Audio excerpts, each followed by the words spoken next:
일본 전역이 충격에 빠졌습니다. 일본 국민의 대탈출이 시작되었다는 속보가 일본 전역에 퍼지고 있기 때문인데요. 사건의 발단은 이렇습니다. 홋카이도 제철소가 폭발하며 불길이 치솟던 그 순간 20년을 회사에 바친 총부부장에게 걸려온 한 통의 전화. 딸이 의식이 없습니다. 죄를 뒤집어 쓴 채 오열하던 그는 곧 더 큰 절망과 마주했는데요. 일본 의료진의 냉정한 한마디. 수술은 불가능합니다. 상태가 너무 불안정합니다. 단 한 번도 무너진 적 없던 그는 그 자리에서 무릎을 꿇었는데요. 과거 병으로 잃은 첫째 아들의 기억이 있었기 때문이었습니다. 그러나 모두가 등을 돌린 그 순간 조용히 움직인 곳은 바로 한국이었습니다. 한국으로 이송합니다. 아직 늦지 않았습니다. 그렇게 시작된 것은 한 가족의 마지막 희망이었고 일본을 뒤흔든 탈출의 서막이었습니다. 과연 그날 일본 하늘 아래 무슨 일이 벌어진 걸까요? 여러분의 구독과 좋아요는 일본 전역에 이 영상이 퍼지는데 큰 도움을 줍니다. 또 일본은 반성해야 한다고 생각하신다면 반성해라 라고 댓글로 남겨주세요. 그리고 어디서 듣고 계신지도 알려주세요. 우리 대한국민은 하나로 연결됩니다. 그럼 사연 바로 시작합니다. 저는 나카야마 히데아키, 올해 56입니다. 일본 제철 홋카이도 공장에서 20년째 총무부장으로 일하고 있습니다. 아니, 일하고 있었습니다.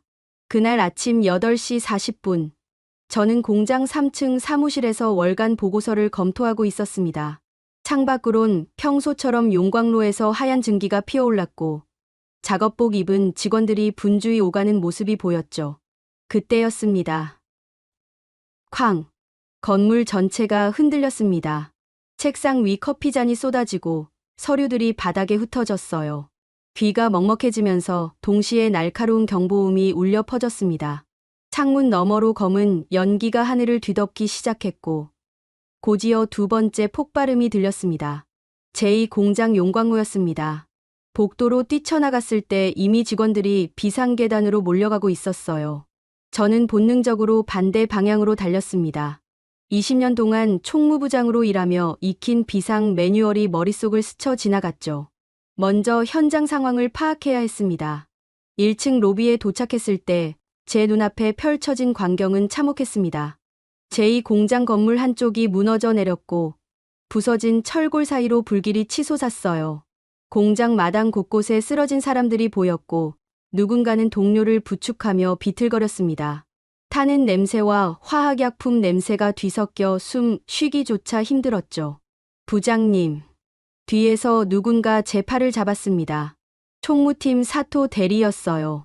그의 얼굴은 재투성이었고 이마에서 피가 흘러내리고 있었습니다. 사상자 수는요? 제가 물었을 때 그는 고개를 저었습니다. 아직 파악이 안 됩니다. 제2공장에만 50명 넘게 있었는데 그 순간 제 휴대전화가 진동했습니다. 본사 상무였죠.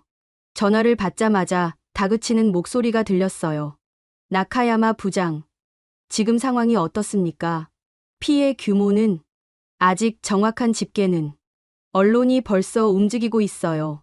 빨리 보고서 올리십시오. 전화가 끊어졌습니다. 저는 주머니에 전화를 넣고 다시 현장을 바라봤어요.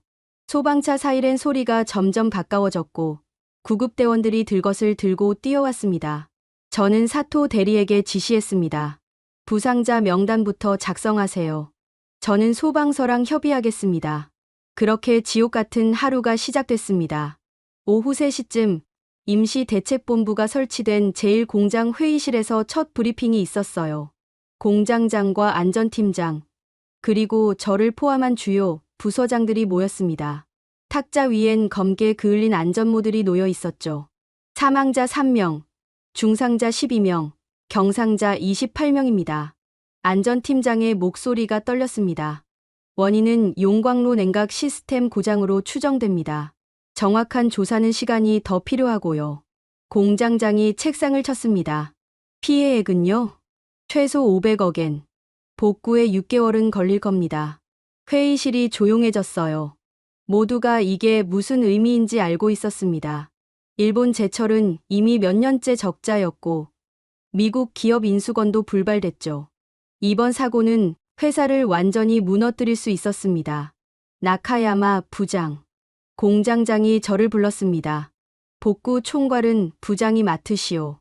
20년 경력. 이럴 때 쓰라고 있는 거 아니오? 저는 고개를 끄덕였습니다. 선택의 여지가 없었어요. 그날부터 저는 공장에서 먹고 자기 시작했습니다. 새벽 5시에 일어나 현장을 점검하고 밤 11시까지 복구 계획을 짰어요. 부서진 설비 목록을 작성하고 협력업체와 통화하고 본사에 보고서를 올렸습니다. 집에 돌아가는 건 일주일에 한 번 정도였죠. 아내한테서 전화가 왔을 때 저는 제3 공장 지붕 위에 있었습니다. 방수포를 덮는 작업을 감독하고 있었어요. 여보, 지금 통화할 수 있어요? 아내 목소리엔 피곤함이 묻어났습니다. 네, 잠깐이면 돼요. 유리가 많이 힘들어해요. 병원 검사 결과가 안 좋대요. 가슴이 철렁했습니다. 유리는 제 딸입니다. 28살, 도쿄에서 디자이너로 일하고 있죠. 얼마나 안 좋은데요? 의사가 정밀 검사를 받아보래요. 기침이 계속되고 가슴이 아프다고. 그때 현장 감독이 저를 불렀습니다. 자재 운반 트럭이 도착했다는 거였어요. 미안해요. 저녁에 다시 전화할게요. 전화를 끊고 저는 트럭 쪽으로 걸어갔습니다. 하지만 가슴 한 구석이 무거웠어요. 유리 얘기가 계속 머릿속을 맴돌았습니다. 사고 발생 2주일째 되던 날 밤, 저는 사무실 간이 침대에 누워 있었습니다. 형광등 불빛이 깜빡거렸고 창밖에선 빗소리가 들렸어요. 휴대전화 화면엔 아내한테서 온 문자 20통이 쌓여 있었습니다. 유리 상태 악화, 병원에서 입원하래요 여보. 전화 좀 받아요. 손이 떨렸습니다. 전화를 걸려다 말고 다시 내려놨어요. 지금 자리를 비울 수 없었습니다. 복구 작업은 고비였고 제가 없으면 모든 게 멈춰버렸죠. 다음 날 아침 6시 본사에서 급한 전화가 왔습니다. 나카야마 부장, 도쿄로 올라오십시오. 긴급 회의입니다. 지금요? 복구 작업이. 회사 존폐가 걸린 문제입니다. 당장 출발하세요. 신칸센을 타고 도쿄로 향했습니다. 창밖으론 눈 덮인 들판이 스쳐 지나갔어요. 저는 노트북을 펴서 복구 보고서를 정리했지만 집중이 안 됐습니다. 유리 생각이 계속 났거든요. 도쿄역에 도착했을 때 아내한테서 전화가 왔습니다. 여보, 지금 어디예요? 도쿄역이에요. 회의 때문에. 병원으로 와요. 지금 당장. 아내 목소리가 떨렸습니다. 무슨 일인데요? 유리가 폐암이래요. 세상이 멈춘 것 같았습니다. 역 대합실 소음이 멀어지고 제 심장 소리만 크게 들렸어요. 이기. 뭐라고요? 이기. 폐암. 지금 당장 와요. 전화가 끊어졌습니다. 저는 그 자리에 멍하니 서 있었죠. 손에 든 서류 가방이 무거웠습니다. 본사 회의실이 머릿속을 스쳤고 동시에 병원 침대에 누운 딸의 모습이 떠올랐어요. 저는 택시를 잡았습니다. 본사가 아닌 병원으로 향하는 택시를요. 병원 복도는 소독약 냄새로 가득했습니다. 형광등 불빛이 하얀 바닥에 반사됐고 간호사들이 조용히 오갔어요. 저는 3층 병실 앞에 멈춰 섰습니다. 문 너머로 아내의 흐느끼는 소리가 들렸죠. 심호흡을 하고 문을 열었습니다. 유리는 침대에 누워 천장을 바라보고 있었어요. 창백한 얼굴, 움푹 들어간 눈, 산소 마스크를 쓴 모습. 제가 아는 활기찬 딸이 아니었습니다. 아내는 침대 옆의자에 앉아 딸의 손을 꽉 쥐고 있었고요. 여보. 아내가 저를 보더니 눈물을 흘렸습니다. 저는 천천히 다가가 침대 반대편에 섰어요. 유리가 고개를 돌려 저를 봤습니다. 아빠. 목소리가 너무 작았습니다. 유리야. 더 이상 말이 나오지 않았어요. 목이 막혔습니다. 오후 2시쯤 담당 의사가 상담실로 저희를 불렀습니다. 50대 중반쯤 돼 보이는 의사는 책상 위에 CT 사진을 펼쳐놓고 설명했어요. 폐암 2기 단계입니다. 왼쪽 폐에 종양이 있고 크기는 약 3cm예요. 의사가 사진 한 부분을 가리켰습니다. 희뿌연 영상 속에 하얀 덩어리가 보였죠. 지금 당장 수술해야 하나요? 제가 물었습니다. 네, 빠를수록 좋습니다. 하지만 의사가 말을 멈췄어요. 하지만요? 현재 저희 병원 흉부외과 수술 대기가 6주입니다. 다른 대학병원들도 비슷한 상황이고요. 6주요? 아내가 소리쳤습니다. 그 사이에 암이 더 퍼지면 어떡하라는 거예요? 의사는 난처한 표정을 지었습니다. 일본 의료 시스템이 지금 매우 어려운 상황입니다. 의사 부족, 병상 부족. 저희도 최선을 다하고 있지만 한계가 있어요. 저는 주먹을 쥐었습니다. 손톱이 손바닥에 박혔죠. 다른 방법은 없습니까? 한 가지 제안이 있긴 합니다. 의사가 조심스럽게 말했어요. 한국에서 치료받는 것을 고려해 보시는 게 어떨까요? 한국이요? 네. 한국은 암 수술 시스템이 매우 잘 돼 있습니다. 대기 기간도 짧고 의료진 실력도 뛰어나죠. 특히 폐암 생존율이 일본보다 높아요. 저는 아내를 봤습니다. 아내도 저를 바라봤고요.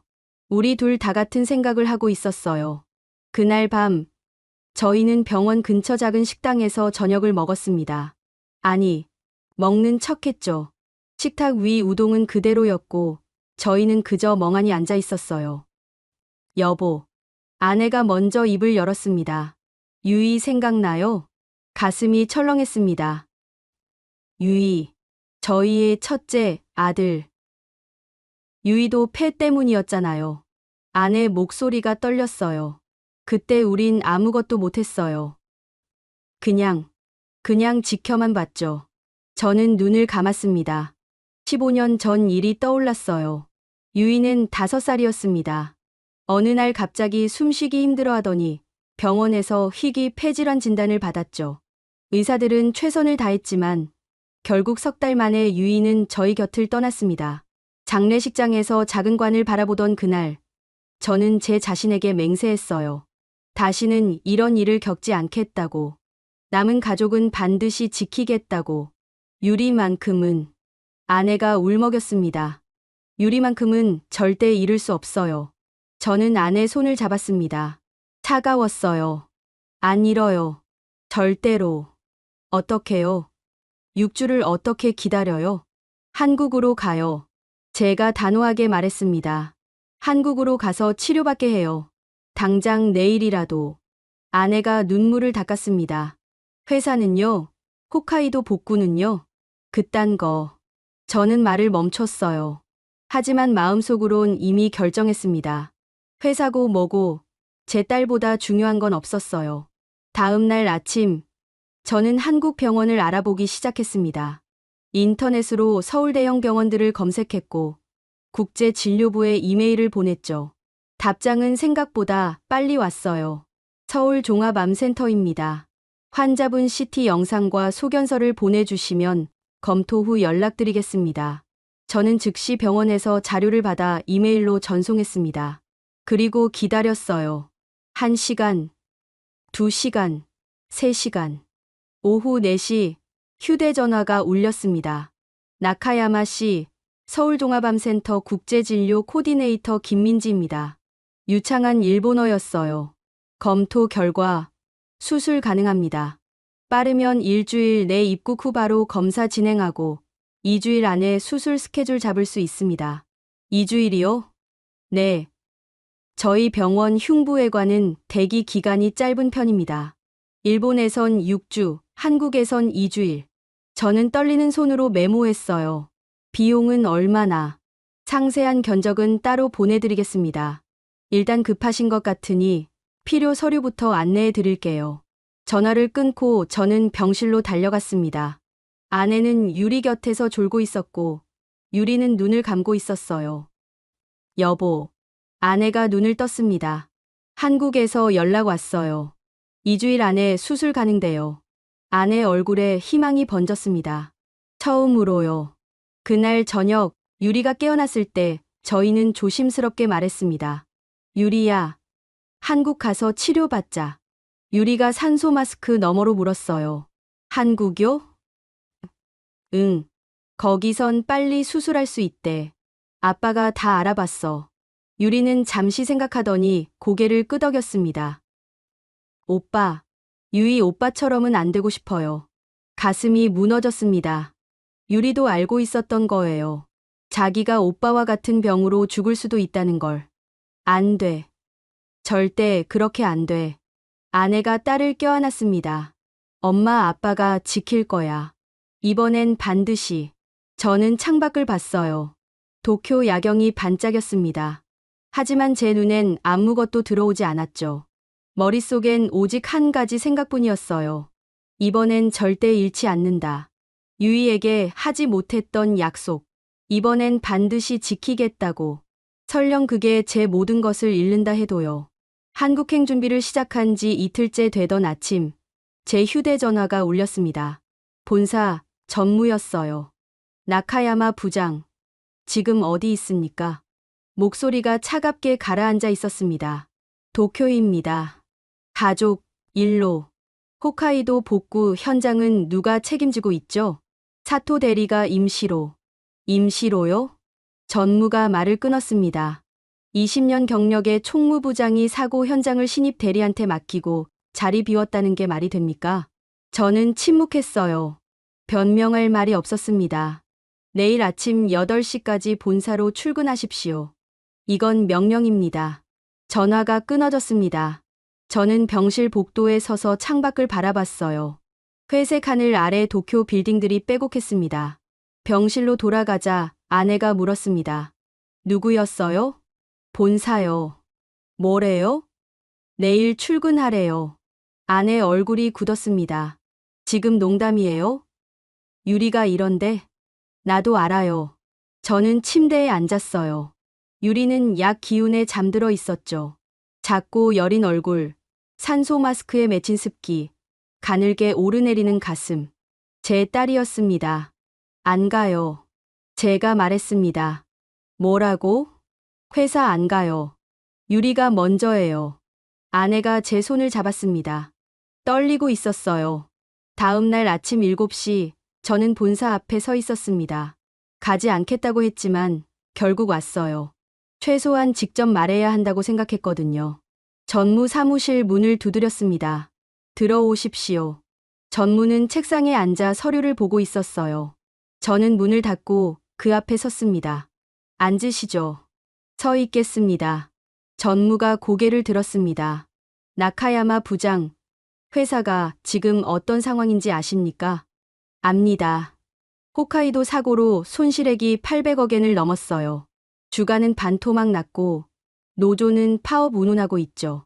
이런 상황에서 핵심 인력이 자리를 비우면 어떻게 됩니까? 죄송합니다. 죄송하다고요? 전무가 책상을 쳤습니다. 부장은 20년 동안 회사에서 뭘 배웠습니까? 개인 사정 때문에 회사를 저버리는 게 맞습니까? 저는 주먹을 쥐었어요. 손톱이 손바닥에 박혔습니다. 제 딸이 죽어가고 있습니다. 그건 안 됐지만. 안 됐다고요? 제 목소리가 떨렸습니다. 제 딸이 폐암입니다. 지금 당장 수술 안 받으면 죽어요. 그런데 일본 병원들은 6주를 기다리래요. 6주요. 전무가 말없이 저를 봤습니다. 한국에서 2주일 안에 수술 가능하대요. 그래서 데려가려고 합니다. 한국이요? 전무 표정이 굳었어요. 왜 하필 한국입니까? 그곳밖에 없어서요. 일본 병원도 있지 않습니까? 6주를 어떻게 기다려요? 저는 소리쳤습니다. 제 딸이 그 사이에 죽으면 어쩌라고요? 전무는 한숨을 쉬었습니다. 나카야마 부장, 저도 아버지입니다. 마음은 이해해요. 하지만 회사엔 6천 명이 일합니다. 그들의 생계도 부장 어깨에 달렸어요. 홋카이도 복구가 늦어지면 회사가 무너집니다. 그럼 6천 가족이 거리로 내몰려요. 그래도 괜찮습니까? 저는 고개를 숙였습니다. 전무 말이 틀리진 않았어요. 하지만 제 딸도 포기할 수 없었습니다. 일주일만 주십시오. 제가 간청했습니다. 딸 한국에 입원시키고 오겠습니다. 그리고 바로 복귀할게요. 안 됩니다. 전무가 단호하게 말했어요. 지금 당장 홋카이도로 돌아가십시오. 그게 부장 의무예요. 저는 전무를 똑바로 봤습니다. 거절하겠습니다. 뭐라고요? 저는 총무부장이기 전에 아버지입니다. 전무 얼굴이 붉어졌습니다. 나카야마 부장, 지금 회사를 배신하는 겁니까? 배신이 아닙니다. 선택입니다. 저는 명함을 꺼내 책상 위에 놓았어요. 사직하겠습니다. 전무가 벌떡 일어났습니다. 정신 차리십시오. 20년 경력을 이렇게 버립니까? 제 딸 생명보다 중요한 경력은 없습니다. 저는 고개 숙여 인사하고 돌아섰어요. 문을 열고 나오는데 뒤에서 전무 목소리가 들렸습니다. 나카야마 부장, 나가면 끝입니다. 다시는 이 업계에 발 못 붙여요. 저는 멈추지 않았습니다. 복도를 걸어 엘리베이터를 탔죠. 거울에 비친 제 얼굴은 창백했지만 눈빛만큼은 흔들리지 않았어요. 본사를 나와 지하철역으로 향했습니다. 출근 시간이라 사람들로 붐볐어요. 정장 입은 회사원들이 무표정하게 계단을 오르내렸죠. 저도 한때 저들처럼 살았습니다. 회사가 전부인 줄 알았어요. 하지만 이제 알았습니다. 진짜 전부는 따로 있다는 걸. 병원에 도착했을 때 아내가 복도에서 저를 기다리고 있었습니다. 어떻게 됐어요? 사직했어요. 뭐라고요? 아내가 놀란 표정을 지었습니다. 회사 그만뒀어요. 이제 걱정 없이 유리 돌볼 수 있어요. 아내 눈에 눈물이 고였습니다. 여보, 괜찮아요. 나중 일은 나중에 생각하죠. 지금은 유리만 생각해요. 저희는 병실로 들어갔습니다. 유리는 깨어나 창밖을 보고 있었어요. 아빠. 응. 회사는요? 회사. 저는 웃었습니다. 회사보다 우리 딸이 더 중요하지. 유리가 미소 지었어요. 며칠 만에 처음 보는 미소였습니다. 그날 오후 한국 병원에서 최종 확인 전화가 왔습니다. 입국 날짜 정해주시면 바로 진행하겠습니다. 모레 갈 수 있을까요? 가능합니다. 인천공항 도착하시면 저희 직원이 마중 나가겠습니다. 전화를 끊고 저는 항공권을 예매했어요. 도쿄에서 인천까지 편도 3장. 짐은 최소한으로만 챙기기로 했습니다. 저녁 때 아내가 물었습니다. 여보, 후회 안 해요? 뭐요? 회사 그만둔 거요. 저는 고개를 저었어요. 전혀요. 20년 회사 생활보다 우리 딸 하루가 더 소중해요. 아내가 제 손을 잡았습니다. 고마워요. 뭐가요? 좋은 아빠여서요. 저는 아무 말 못했어요. 목이 메었거든요. 밤 10시쯤 유리가 잠든 걸 확인하고 저는 복도로 나왔습니다. 자판기에서 커피를 뽑아 마시는데 휴대전화가 진동했어요. 모르는 번호였습니다. 여보세요? 나카야마 부장님이십니까? 낯선 목소리였어요. 누구시죠? 일본 경제산업성입니다. 잠깐 통화 가능하십니까? 가슴이 철렁했습니다. 정부에서 전화라니. 무슨 일이신지요? 일본 제철 사고 건으로 연락드렸습니다. 내일 오전 정부청사로 한번 와주실 수 있겠습니까? 저는 이미 사직했는데요. 알고 있습니다. 그래도 꼭 만나야 할 것 같습니다. 전화가 끊어졌어요. 저는 커피잔을 쥔 채 멍하니 서 있었습니다. 이제 회사뿐 아니라 정부까지 움직이기 시작했습니다. 다음 날 아침 9시 저는 가슴이 가색히 정부청사 3층에 있었습니다. 복도는 조용했고 구두 소리만 울렸어요. 경제산업성 과장실 앞에서 잠시 망설이다 문을 두드렸습니다. 들어오십시오. 50대 후반쯤 돼 보이는 남자가 책상 뒤에 앉아 있었어요. 명찰엔 제조산업과 야마구치 과장이라고 적혀 있었습니다. 앉으시죠. 나카야마 씨. 저는 의자에 앉았습니다. 야마구치 과장은 서류 몇 장을 꺼내 제 앞에 놓았어요. 일본 제철 홋카이도 공장 사고 보고서입니다. 읽어보셨죠? 네. 사망자 3명, 부상자 40명, 피해액 800억엔. 일본 제조업 역사상 최악의 사고 중 하나입니다. 야마구치 과장이 저를 똑바로 봤어요. 그런데 총무부장이 복구 현장을 떠났습니다. 이유가 뭡니까? 가족 병환입니다. 그래서 회사를 그만뒀다고요? 네. 야마구치 과장은 한숨을 쉬었습니다. 나카야마 씨, 지금 일본 경제가 어떤 상황인지 아십니까? 창밖을 가리켰어요. 도쿄 빌딩 숲이 보였습니다. 반도체는 한국과 대만에 밀렸고 자동차는 중국한테 추격당하고 있습니다. 이제 제철이 마지막 보루예요. 그런데 그 제철이 무너지면 일본 경제 전체가 흔들립니다. 실업자가 쏟아지고 국가 신용도가 떨어지죠. 야마구치 과장이 몸을 앞으로 기울였습니다. 그래서 묻습니다. 나카야마 씨, 당신은 지금 일본을 버리는 겁니까? 가슴이 답답했어요. 숨쉬기가 힘들었습니다. 저는 그저 제 딸을 살리고 싶을 뿐입니다. 일본 병원에서도 치료 가능하지 않습니까? 6주를 기다려야 합니다. 제 딸은 그만큼 시간이 없어요. 그래서 한국으로 간다고요? 야마구치 과장 목소리가 차가워졌습니다. 지금 일본과 한국 관계가 어떤지 아십니까? 징용 문제, 위안부 문제, 독도 분쟁. 외교적으로 최악입니다. 그게 제 딸 병과 무슨 상관입니까? 상관 있습니다. 야마구치 과장이 단호하게 말했어요. 일본 제철 임원 가족이 한국 병원으로 간다는 게 알려지면 어떻게 되겠습니까? 언론이 가만히 있을 것 같습니까? 저는 침묵했습니다. 일본 의료 못 믿어 한국으로 도망쳤다는 기사가 나옵니다. 그럼 국민 정서가 어떻게 되겠어요? 일본 제철 주가는 또 폭락하고 정부는 비난받고 그래서 제 딸을 죽으란 말입니까? 제 목소리가 떨렸어요. 일본을 위해 제 딸을 희생하란 겁니까? 야마구치 과장은 한동안 말이 없었습니다. 그러다 조용히 말했어요. 나카야마 씨, 저도 아버지입니다. 마음은 이해합니다. 하지만 책상 위 서류를 가리켰습니다. 당신은 개인이 아닙니다. 일본 제철 20년 근속자이고 홋카이도 사고 핵심 인물이에요. 당신 행동 하나하나가 국가 이미지에 영향을 줍니다. 그럼 어쩌란 겁니까? 일주일만 기다리십시오. 제가 도쿄대 병원에 연락해서 빨리 수술받을 수 있게 해드리겠습니다. 일주일이요? 네. 특별 예약으로 가능합니다. 저는 고개를 저었어요.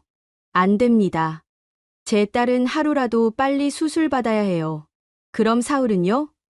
사흘이면 제가 지금 당장이어야 합니다. 야마구치 과장 얼굴이 굳었습니다. 나카야마 씨, 당신 지금 국가를 거역하는 겁니까? 거역이 아닙니다. 저는 일어섰어요. 저는 그저 아버지일 뿐입니다. 앉으십시오. 아직 얘기 안 끝났습니다. 끝났습니다. 저는 돌아서서 문 쪽으로 걸었어요. 뒤에서 야마구치 과장 목소리가 들렸습니다. 나카야마 씨, 나가면 후회합니다. 정부가 움직이면 당신 여권에도 문제 생길 수 있어요. 저는 멈춰 섰습니다. 여권이요? 출국 금지까진 아니지만 불편한 일이 생길 수 있다는 겁니다. 돌아보니 야마구치 과장이 팔짱을 끼고 서 있었어요. 협조하십시오. 그게 당신과 일본을 위한 길입니다. 저는 그를 똑바로 봤습니다. 제 딸을 살릴 수 있는 곳은 한국뿐입니다. 그 어떤 압박도 제 마음을 바꿀 수 없어요. 문을 열고 나왔습니다. 복도를 걸어 엘리베이터를 탔죠. 내려가면서 손이 떨렸어요. 분노 때문인지 두려움 때문인지 알 수 없었습니다. 청사를 나와 택시를 잡았습니다. 도쿄의대 병원이요. 택시가 출발했어요.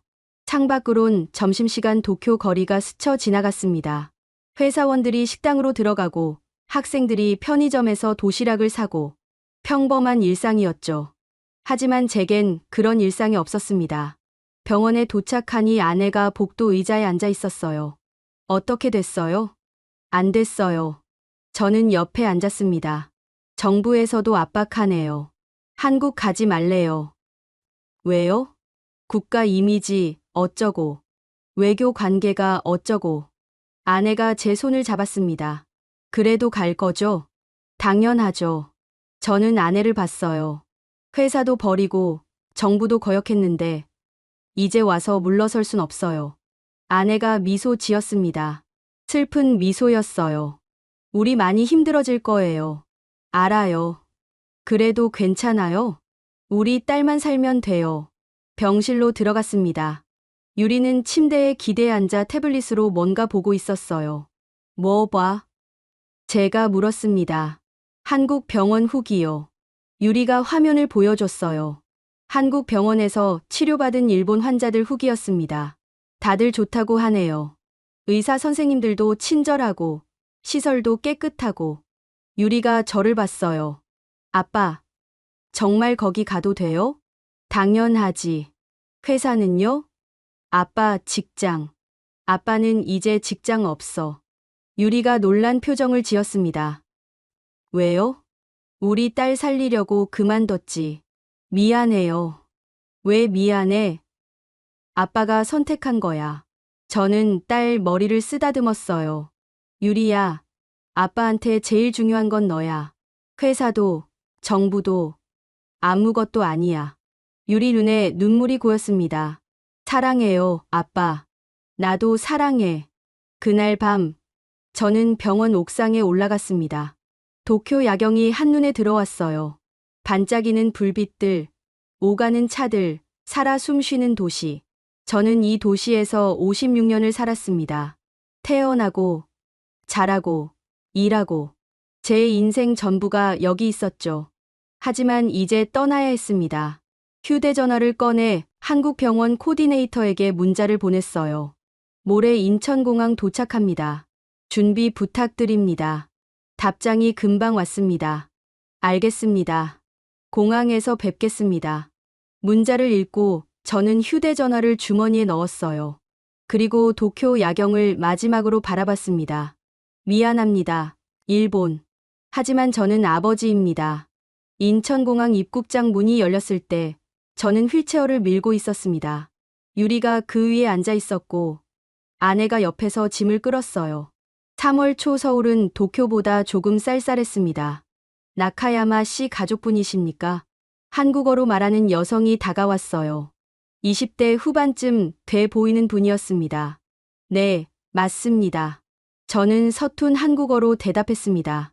서울종합암센터 국제진료 코디네이터 김민지입니다. 전화로 통화했었죠. 그녀가 일본어로 바꿔 말했어요. 유창했습니다. 차량 준비돼 있습니다. 바로 병원으로 갈게요. 공항을 나서니 검은색 승합차가 대기하고 있었어요. 운전기사가 내려와 짐을 실었고 저희는 차에 올랐습니다. 유리는 제 옆 좌석에 기댔고 아내는 유리 손을 꼭 잡았죠. 공항에서 병원까지 1시간 정도 걸립니다. 김민지 씨가 설명했어요. 도착하시면 바로 입원 수속 진행하고 내일 아침 정밀 검사 시작합니다. 오늘은 검사 안 하나요? 아내가 물었습니다.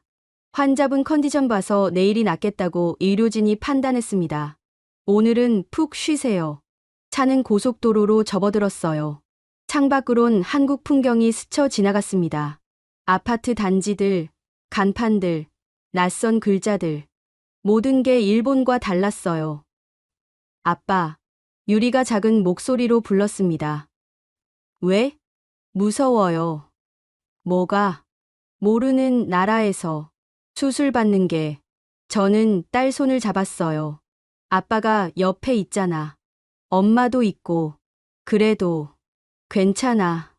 여기 의사 선생님들 실력 좋대. 곧 나을 거야. 유리가 고개를 끄덕였지만 얼굴엔 불안이 가득했습니다. 병원에 도착한 건 오후 2시쯤이었어요. 서울종합암센터는 생각보다 컸습니다. 20층짜리 건물 2동이 연결돼 있었고 입구엔 사람들이 북적였죠. 이쪽으로 오세요. 김민지 씨가 안내했습니다. 저희는 국제진료센터로 갔어요.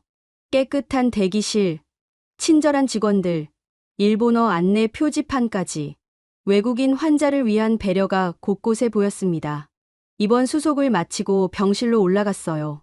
12층 2인실이었습니다. 창밖으론 서울 시내가 내려다 보였죠. 오늘은 쉬시고 내일 아침 7시에 검사 시작합니다. 간호사가 일본어로 설명했어요. 필요한 거 있으면 언제든 호출벨 누르세요. 간호사가 나가고 저희만 남았습니다. 유리는 침대에 누웠고 아내는 짐을 정리했어요. 저는 창가에 서서 서울을 바라봤습니다. 낯선 도시였습니다. 낯선 언어, 낯선 사람들. 하지만 이곳이 제 딸을 살릴 마지막 희망이었어요. 그날 저녁, 저희는 병원 구내식당에서 저녁을 먹었습니다. 김치찌개와 밥이었어요. 유리는 몇 숟갈 뜨다 말고 숟가락을 내려놓았습니다. 입맛 없어요. 조금만 더 먹어. 아내가 권했지만 유리는 고개를 저었어요. 토할 것 같아요. 저는 유리 이마를 만져봤습니다. 뜨거웠어요. 열 있네? 조금. 간호사 불러야겠다. 병실로 돌아와 호출벨을 눌렀습니다. 간호사가 왔고 체온을 쟀어요. 38도 2예요. 조금 높긴 한데 여행 피로 때문일 수도 있습니다. 괜찮을까요? 내일 검사 때 의사 선생님께 말씀드릴게요. 일단 오늘은 푹 주무세요. 간호사가 나갔습니다. 저희는 유리 옆에 앉았어요. 유리는 눈을 감고 있었지만 숨소리가 거칠었습니다. 밤 10시쯤 유리가 기침을 하기 시작했어요. 처음엔 가볍게 하더니 점점 심해졌습니다. 콜록, 콜록, 물 마셔. 아내가 물컵을 건넸지만 유리는 마시지 못했어요. 기침이 멈추지 않았거든요. 콜록, 컵. 갑자기 유리가 입을 막았습니다. 손가락 사이로 뭔가 흘러나왔어요. 피였습니다. 유리야. 아내가 소리쳤어요. 저는 황급히 호출벨을 눌렀습니다. 간호사가 달려왔고 곧이어 의사도 왔어요. 환자분 상태 확인하겠습니다. 의사가 청진기를 유리 가슴에 댔습니다. 표정이 심각해졌어요. 호흡곤란 증세가 있습니다. 중환자실로 옮겨야겠어요. 중환자실이요? 아내 목소리가 떨렸습니다. 네. 지금 당장요. 순식간에 병실이 분주해졌어요. 간호사들이 침대를 밀었고 의료 장비가 연결됐죠. 유리는 산소 마스크를 썼고 저희는 뒤따라 복도를 뛰었습니다. 엘리베이터를 타고 5층 중환자실로 내려갔어요. 문이 열리자 기계음과 경보음이 들렸습니다.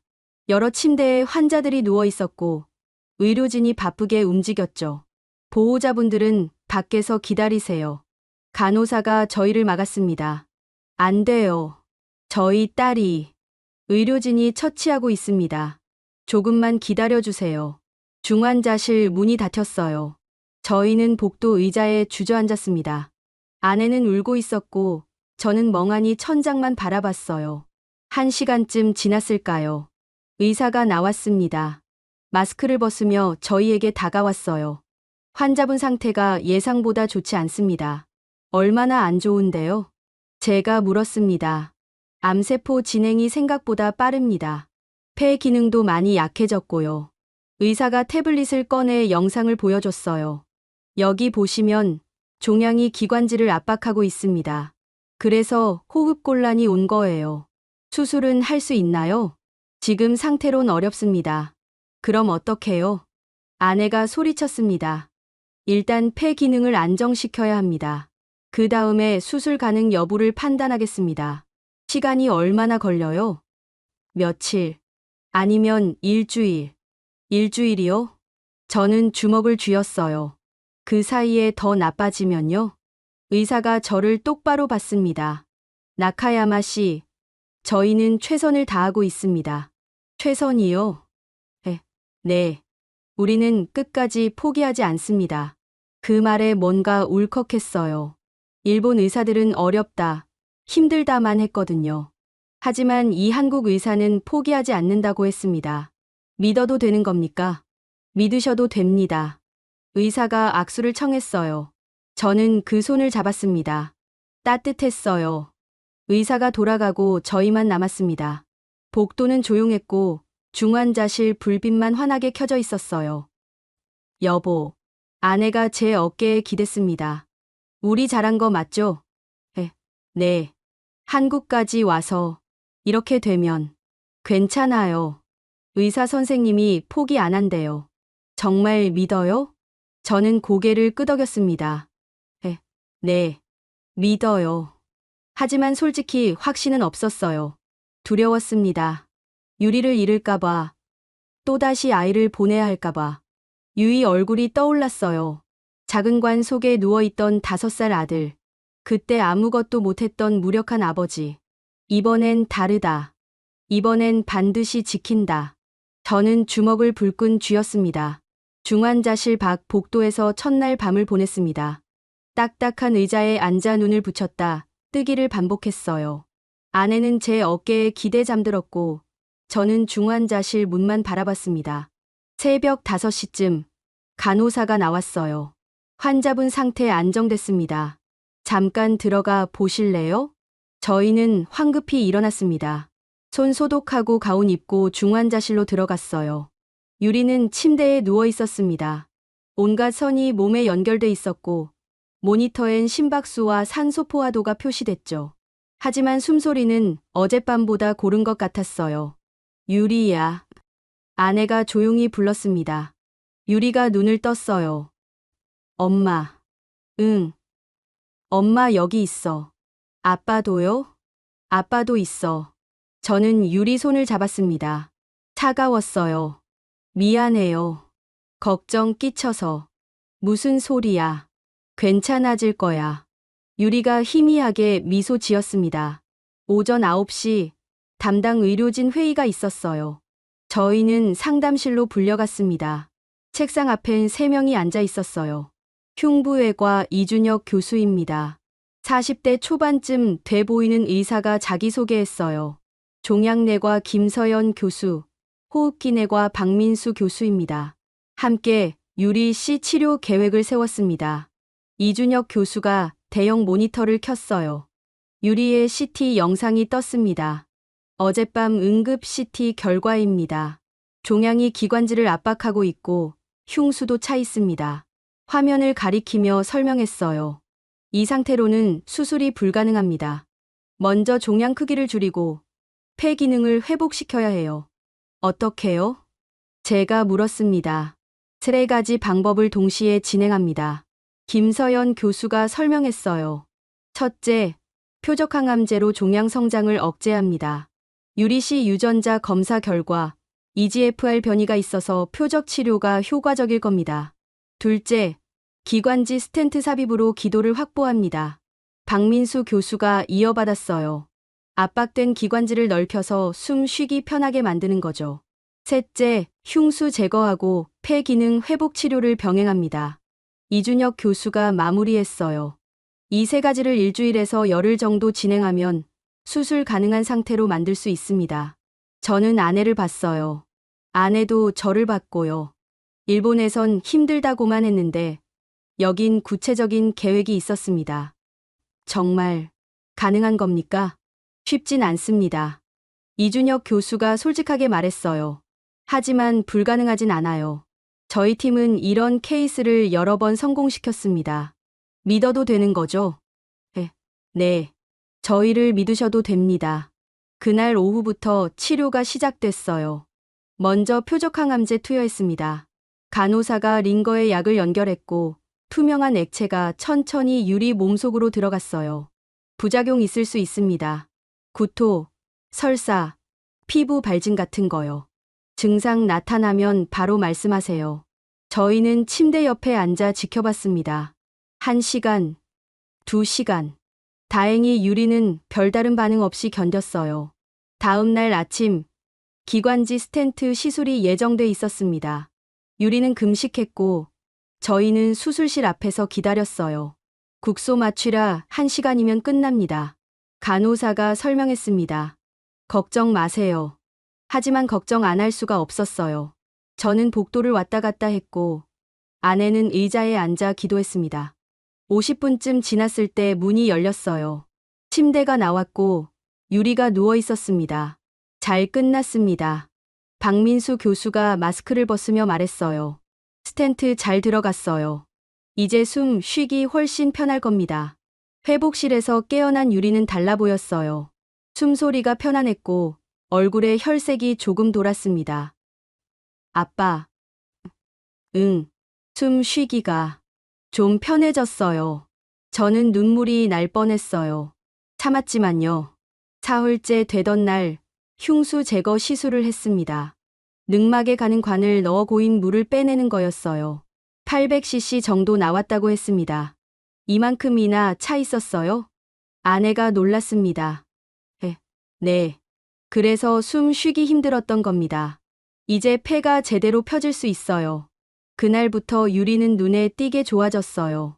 침대에 앉을 수 있었고 죽을 조금씩 먹기 시작했습니다. 엄마, 배고파요. 닷새 만에 처음 듣는 말이었어요. 일주일째 되던 날, 의료진 회의가 또 있었습니다. 경과가 매우 좋습니다. 이준혁 교수가 새 CT 영상을 보여줬어요. 종양이 3cm에서 2cm로 줄었고 기관지 압박도 해소됐어요. 폐 기능도 많이 회복됐고요. 그럼, 네, 수술 가능합니다. 제 심장이 쿵쿵 뛰었어요. 언제요? 사흘 후 예정하겠습니다. 충분히 준비하고 최상의 컨디션에서 하고 싶어요. 저는 아내 손을 꽉 잡았습니다. 아내도 제 손을 꽉 쥐었어요. 감사합니다, 교수님. 아직 감사는 일러요. 수술 성공해야죠. 이준혁 교수가 미소 지었습니다. 하지만 자신 있습니다. 유리 씨는 젊고 회복력도 좋아요. 잘 될 겁니다. 그날 밤, 저희는 오랜만에 병원 밖으로 나왔어요. 유리가 안정됐고 내일 수술 전 검사만 남았거든요. 병원 근처 작은 식당에서 저녁을 먹었습니다. 김치찌개와 된장찌개, 그리고 밥이었어요. 여보, 아내가 말했습니다. 일본에 있었으면 어땠을까요? 6주 기다리는 동안 유리가, 아내 목소리가 떨렸어요. 괜찮아요. 저는 아내 손을 잡았습니다. 우리 한국 왔잖아요. 그리고 이제 수술한대요. 무섭지 않아요? 무서워요. 솔직하게 대답했습니다. 하지만 여기 의사 선생님들 믿어요. 일본에선 포기하라던 걸 여기선 살릴 수 있다고 하잖아요. 아내가 눈물을 닦았습니다. 맞아요. 여기 와서 정말 잘한 것 같아요. 저도 고개를 끄덕였어요. 회사도 버리고 정부 압박도 견디고 낯선 나라까지 왔지만 후회하지 않았습니다. 식당을 나와 병원으로 돌아가는 길 서울 밤거리를 걸었어요. 네온사인이 반짝였고 사람들이 오갔습니다. 한국말이 들렸고 낯선 냄새가 났죠. 하지만 이상하게 편안했어요. 이 낯선 도시가, 이 낯선 나라가 제 딸을 살려주고 있었으니까요. 병실로 돌아가니 유리가 창가에 서 있었어요. 유리야, 왜 앉아? 잠이 안 와요. 유리가 서울 야경을 바라봤습니다. 아빠, 여긴 참 예쁜 것 같아요. 그래? 네. 사람들도 친절하고. 유리가 저를 봤어요. 아빠, 수술 잘 될까요? 당연하지. 저는 딸 어깨를 안았습니다. 교수님이 자신 있대잖아. 걱정 마. 무섭긴 해요. 아빠도 무서워. 유리가 놀란 표정으로 저를 봤어요. 아빠도요? 응. 하지만 믿어. 여기 선생님들 믿고 유리 자신도 믿어. 유리가 고개를 끄덕였습니다. 네. 믿을게요. 그날 밤, 저는 잠들기 전 창밖을 봤어요. 서울 불빛이 반짝였습니다. 감사합니다. 누구한테 하는 말인지 몰랐어요. 한국한테, 이 병원한테, 아니면 하늘한테. 그냥 감사했습니다. 수술 전날 밤, 유리는 자정까지 금식 시작이었습니다. 마지막 식사로 미음 한 그릇을 먹었어요. 천천히, 한 숟갈씩. 내일이면 다 끝나는 거죠?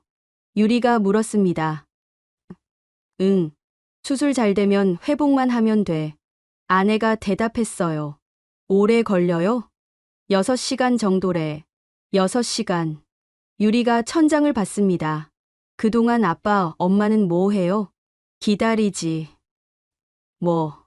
저는 웃으려 했지만 입가만 떨렸어요. 무서워 마.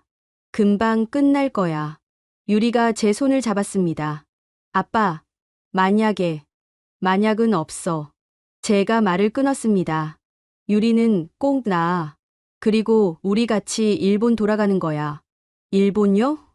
유리가 고개를 저었어요. 한국이 좋은데요. 뭐, 여기 사람들 다 친절하고 병원도 좋고 여기서 살면 안 돼요? 아내와 저는 눈을 마주쳤습니다. 아무 말도 못했어요. 수술 당일 아침 6시 간호사들이 왔습니다. 준비하겠습니다. 유리는 수술복으로 갈아입었어요. 연두색 가운이었습니다. 머리엔 캡을 썼고요. 이제 가볼게요. 침대가 움직이기 시작했습니다. 저희는 복도를 따라 함께 걸었어요. 수술실 앞까지요. 여기까지만 가능합니다. 간호사가 말했습니다. 유리야. 아내가 딸 손을 꼭 잡았어요. 엄마 여기서 기다릴게. 금방 보자. 네, 엄마. 제 차례였습니다. 저는 유리 이마에 손을 얹었어요. 유리야. 아빠 믿지? 네. 그럼 교수님도 믿어. 곧 끝날 거야. 알았어요, 아빠. 유리가 미소 지었습니다. 떨리는 미소였지만요. 수술실 문이 열렸어요. 침대가 들어갔고 문이 닫혔습니다. 빨간 불이 켜졌죠. 수술 중. 저희는 그 앞에 멍하니 서 있었습니다. 수술 대기실로 갔어요. 다른 가족들도 몇 명 있었습니다. 모두 불안한 표정이었죠. 저는 의자에 앉았다가 일어났다가 반복했어요. 아내는 손을 모으고 기도했습니다. 1시간이 지났습니다. 아무 소식 없었어요. 2시간이 지났습니다. 여전히 조용했습니다. 3시간째. 저는 창밖을 봤어요. 서울 하늘이 맑았습니다. 구름 한 점 없이.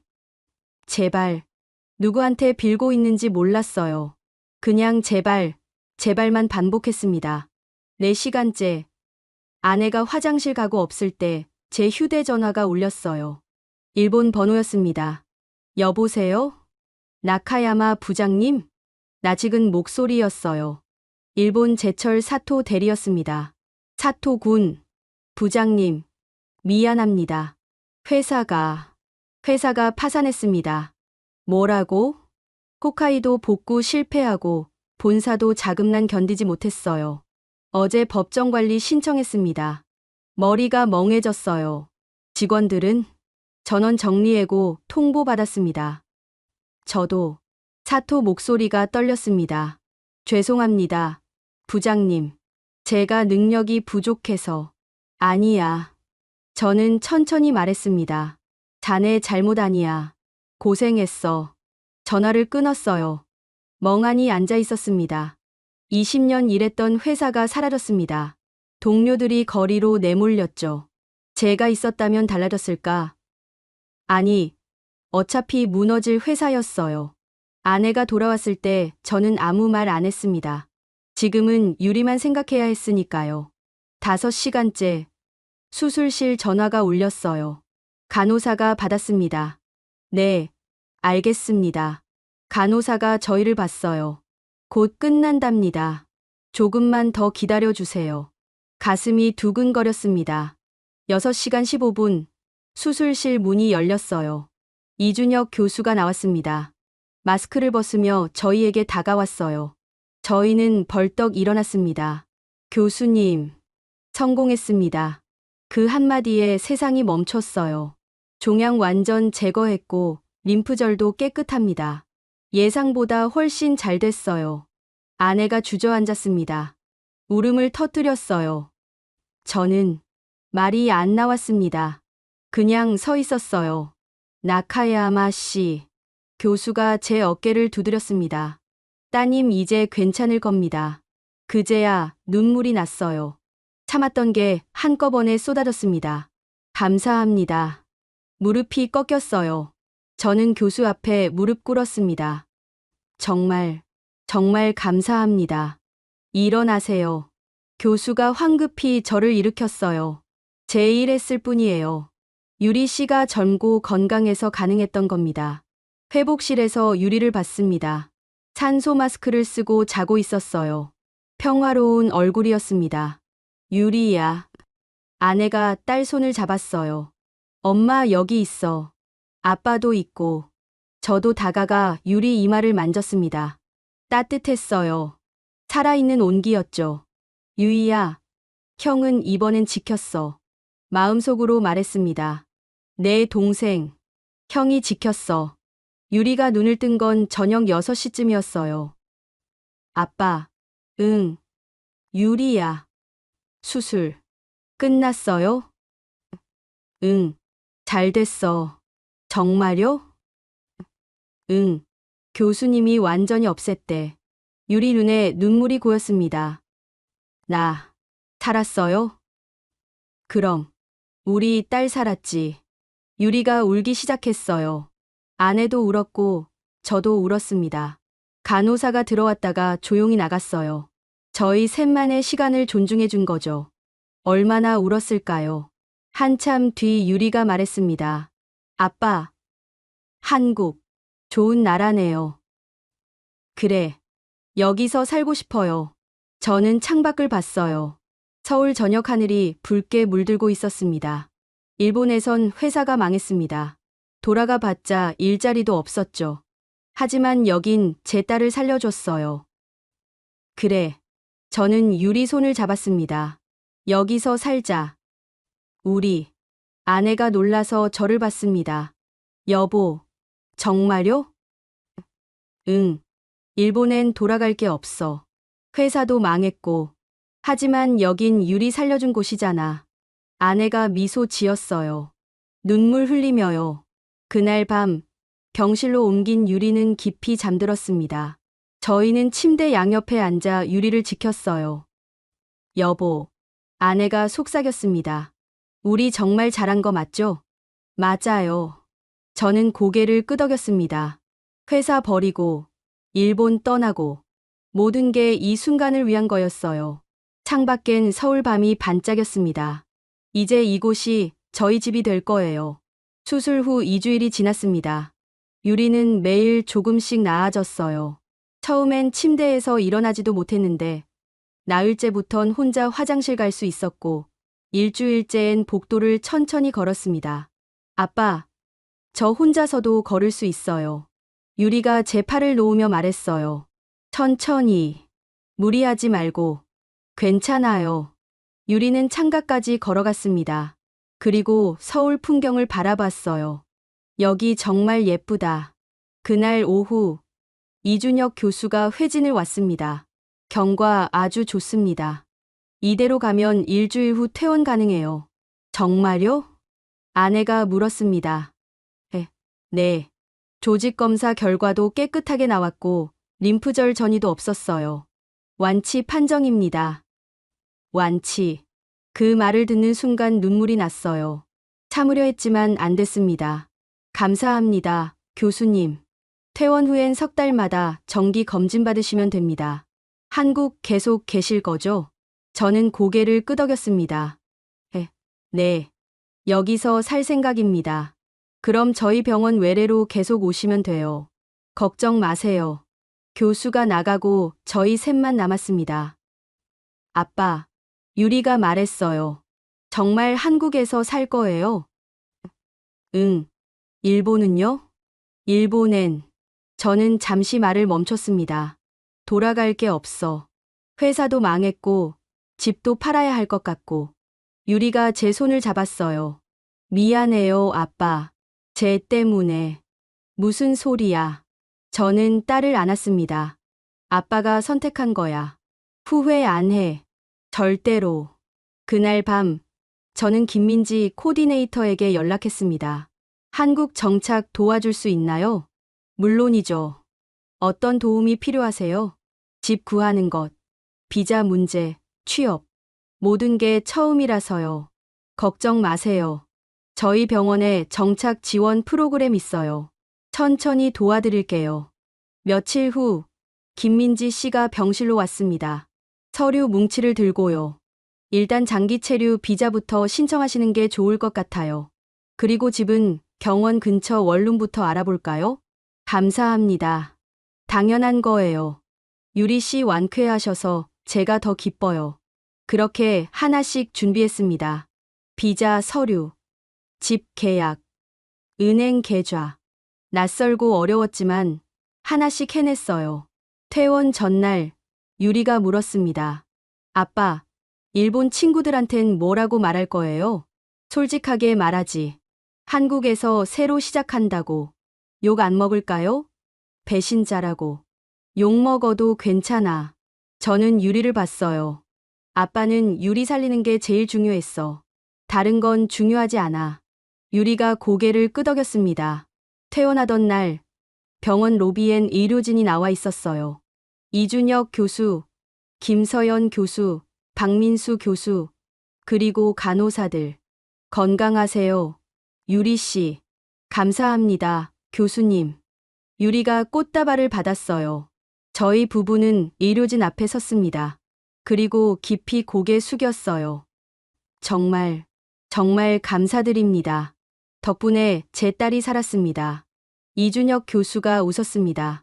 이게 저희 일이에요. 앞으로도 건강하게 지내세요. 병원을 나섰을 때 봄바람이 불었어요. 따뜻했습니다. 여보, 집으로 갈까요? 아내가 물었습니다. 응, 우리 집으로 가요. 병원 근처 작은 원룸이었지만 이제 저희 집이었어요. 며칠 후 저는 한국어 학원을 알아보기 시작했습니다. 취업하려면 한국어가 필요했으니까요. 여보, 56살에 새로 배우기 힘들지 않아요? 아내가 걱정했습니다. 괜찮아요. 할 수 있어요. 유리도 한국어를 배우기 시작했어요. 젊어서 그런지 빨리 늘었습니다. 아빠, 이거 감사합니다예요. 같이 해봐요. 감사합니다. 감사합니다. 서툴렀지만 조금씩 나아졌어요. 석 달 후 첫 정기검진 날, 결과는 깨끗했습니다. 재발 징후 전혀 없어요. 아주 잘 회복하셨네요. 이준혁 교수가 엄지를 치켜 세웠어요. 한국 생활은 어때요? 좋습니다. 힘들지만 행복해요. 정말이었어요. 일본에 있을 땐 회사만 생각했는데 여긴 가족과 함께 있는 시간이 많았습니다. 6개월 후 저는 작은 무역회사에 취직했어요. 일본어 할 수 있는 게 도움이 됐죠. 월급은 일본 제철 때보다 적었지만 괜찮았습니다. 유리는 한국 디자인 회사에 포트폴리오를 냈고 면접 기회를 받았어요. 아빠, 붙을까요? 당연히 붙지. 우리 딸 실력이 어떤데? 그리고 정말 붙었습니다. 1년 후 저희는 조금 더 넓은 투룸으로 이사했어요. 병원 근처였습니다. 만약을 위해서요. 하지만 유리는 건강했어요. 정기검진 때마다 이상 없었고 얼굴엔 혈색이 돌았죠. 아빠, 저 완전히 나은 것 같아요. 그래, 다 나았어. 어느 토요일 오후 저희 셋은 한강공원을 걷고 있었습니다. 여보, 여기 정말 좋네요. 아내가 말했어요. 일본엔 이런 데 없었죠? 있긴 했는데 여기가 더 좋은 것 같아요. 유리가 앞서 걸으며 사진을 찍었어요. 아빠, 엄마, 같이 찍어요. 셋이 나란히 섰습니다. 강물을 배경으로요. 하나, 둘, 셋. 찰칵. 사진 속 저희는 웃고 있었어요. 진짜 웃음이었습니다. 그날 저녁 집으로 돌아오는 길에 유리가 물었습니다. 아빠, 일본 그립지 않아요? 글쎄, 저는 생각해 봤어요. 그립긴 한데 후회는 안 해. 여기 온 거. 저도요. 유리가 제 팔짱을 꼈습니다. 여기서 아빠가 저 살려줬잖아요. 이제 여기가 제 고향이에요. 가슴이 뜨거워졌어요. 2년 후 저희는 한국 국적 신청을 시작했습니다. 서류 준비하고 면접 보고 시험 쳤어요. 합격하셨습니다.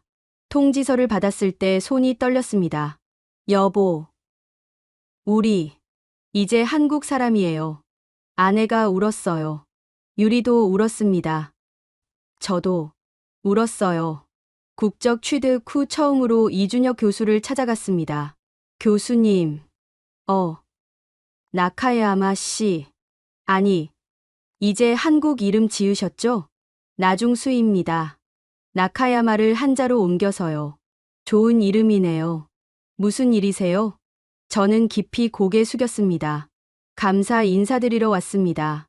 아직도요? 교수가 웃었어요. 2년 전 일인데요. 평생 감사할 겁니다. 저는 고개를 들었어요. 교수님이 제 딸을 살려주셨어요. 제 가족을 지켜주셨고요. 그래서 저희 여기 남기로 했습니다. 교수가 제 어깨를 두드렸습니다. 잘 사세요. 나중수 씨. 건강하게요. 병원을 나서는데 유리가 전화했어요. 아빠, 어디에요? 병원 다녀오는 길이야. 검진 날도 아닌데요. 교수님께 인사드리러. 아, 그래요. 저녁 같이 먹어요. 제가 살게요. 내가? 네. 이번 달 보너스 받았거든요. 저는 웃었습니다. 저녁 식탁에 셋이 둘러앉았어요. 삼겹살과 소주, 그리고 밥. 건배. 잔을 부딪혔습니다. 아빠, 엄마, 한국 와서 행복해요? 유리가 물었어요. 당연하지. 아내가 대답했습니다. 저도 고개를 끄덕였어요. 일본에 있었으면 유리 못 살렸을 거야. 여기 와서 정말 잘한 것 같아. 유리가 미소 지었습니다. 저도 여기가 좋아요. 이제 진짜 고향 같아요. 그날 밤, 잠들기 전 창밖을 봤습니다. 서울 야경이 반짝였어요. 3년 전 일본 제철 공장에서 폭발음을 들었을 때 제 인생이 무너지는 줄 알았습니다. 회사도, 직장도, 모든 게 사라졌죠. 하지만 지금 생각해보면 그게 시작이었어요. 진짜 중요한 걸 찾은 시작. 가족. 그리고 그 가족을 지켜준 이 나라. 감사합니다. 창밖을 향해 속삭였습니다. 정말 감사합니다. 유리는 건강하게 지내고 있습니다. 정기검진 때마다 이상 없고 회사 생활도 잘하고 있어요. 저희 부부는 한국어도 많이 늘었습니다. 이제 병원에서 통역 없이도 대화할 수 있어요. 때때로 일본 친구들한테 연락 옵니다. 나카야마, 한국 어때? 좋아요. 제 딸 살려준 나라니까요. 배신자라고 욕하는 사람도 있던데. 괜찮아요. 제 선택이니까요. 후회하지 않습니다. 절대로. 여러분은 언제 가족이 제일 소중하다고 느끼셨나요? 저는 딸을 잃을 뻔했을 때 깨달았습니다. 회사도, 나라도, 명예도, 가족 앞에선 아무것도 아니라는 거요. 그리고 그 가족을 지켜준 한국에 감사합니다. 이 이야기가 마음에 닿으셨다면 구독과 좋아요 부탁드립니다.